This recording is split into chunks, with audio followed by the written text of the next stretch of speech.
সুযোগ মানে কি, গভর্নমেন্টই তো টাকা দিচ্ছে 2% 3% ইন্টারেস্টে। ওখান থেকেও যদি সবাই আবার একটা করে করে তাহলে 300 300 350 সিনেমা হল হয়ে যাবে। তখন আমাদের আর পিছু টান লাগবে না। আস্তে আস্তে বাজার ভালো হবে, ছবিও করতে হবে পাশাপাশি।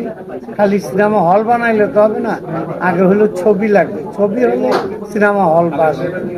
যদিও আপনি শিল্পী সমিতির সাথে, কিন্তু সিনেমা হলটা আপনাদের সাথে দীর্ঘদিনের পারিবারিক ব্যবসা। সেখান থেকে আসলে সিনেমা হলের যদি উন্নতির কথা বলি, বা আপনার নিজের প্রচেষ্টা কেমন থাকবে?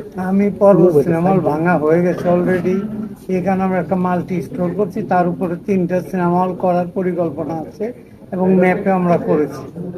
আর সেকেন্ড, এইটার আগে আমার সিনেমা হলের কাজ আরম্ভ হবে হইলো হেমায়তপুর, যে আমার একটা মার্কেট আছে, ওখানে মার্কেটের সামনে 3টা সিনেমা হল ওখানে করার ইচ্ছা। ওখানেও অলরেডি ম্যাপ ট্যাপের কাজ টাজ প্রায় শেষ। ওটার পারমিশনের জন্য, অর্ডারের জন্য একটা আমরা অ্যাপ্লিকেশন করেছি, হয়তোবা যত দ্রুত হয় ওখানে কাজ করবো আমরা। তারপরে এশিয়া সিনেমা হল আমরা 2 বছর পর বা 3 বছর পর এশিয়া সিনেমা হলও ভেঙে ফেলবো। আমরা এশিয়া সিনেমা হল আগেই ভাঙার কথা ছিল, কিন্তু ওইটা ম্যাপের ডিজাইনের কারণে একটু ঢিলে হওয়াতে আমরা পর্বত আগে ভাঙা হয়। এই এশিয়াটা আমরা 2-3 বছরের ভিতরে ইনশাল্লাহ ভেঙে ফেলবো। কৃষি কমপ্লেক্স যেখানে আপনারা বর্তমানে বসেন বা যান শুটিং করেন, সেই জায়গাটায় সেটার খুব বাজে একটা অবস্থা বর্তমানে। আমরা জানি যে তার প্রকল্প পরিচালক নেই, একজন ভারপ্রাপ্ত লোক দিয়ে চলছে। পাশাপাশি এফডিসির এমডি মহোদয়ের ইতিমধ্যে বদলি আদেশ চলে এসেছে। সবকিছু মিলে প্রকল্পটি একটি ধীরগতি চলে এসেছে এবং প্রকল্পটি বাস্তবায়নে একটি অনিশ্চয়তা তৈরি হয়েছে। এটাকে গতিশীল করার জন্য আসলে মন্ত্রণালয়ের কোনো দৃষ্টি আকর্ষণ আপনারা করবেন কিনা?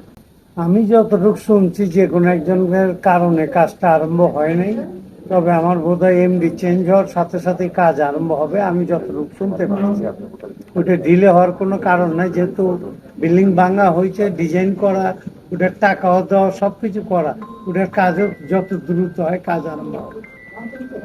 স্বাধীনতার সময় ঢাকা শহরে মাত্র 13টি সিনেমা, মাত্র 13টি সিনেমা ছিল ঢাকা শহরে। সারা বাংলাদেশে 340টা সিনেমা। 71 16 ডিসেম্বর 71 সাল পর্যন্ত বাংলাদেশের সিনেমা হলের অবস্থা ছিল এই 13টি সিনেমা ছিল ঢাকায়, আর সারা বাংলাদেশে ছিল 340টা সিনেমা।